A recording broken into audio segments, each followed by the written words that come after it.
Joint Russian and Belarusian military exercises near the Ukrainian border. Up to 30,000 Russian soldiers and most of the Belarusian army are taking part in the 10 days of drills, including missile defense systems, tanks and fighter jets.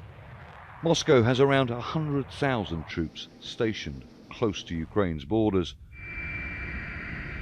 Ukraine invoked a clause from the so-called 2011 Vienna document, which is an international agreement on military transparency and which Russia is a signatory of, demanding Moscow provide detailed information and timeframes for military maneuvers.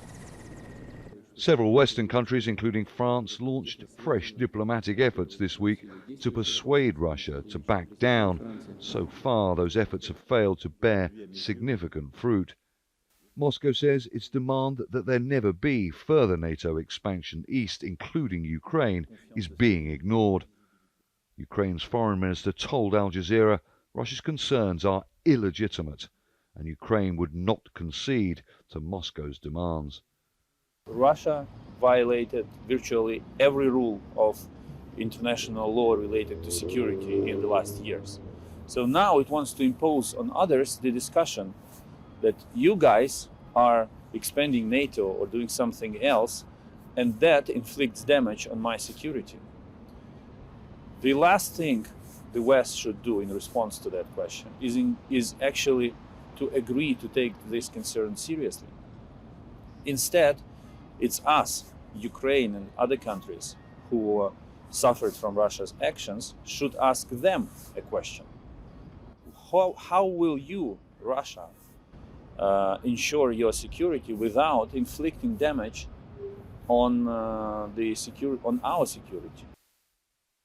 New satellite images published by a private US company show what it says is new Russian military deployment near Ukraine's border.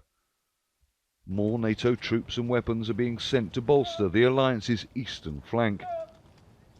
In a rare press conference in the Russian-backed separatist-held territory, the leader of the self-declared Donetsk People's Republic accused Ukraine of planning a military solution to the crisis, something Ukraine denies.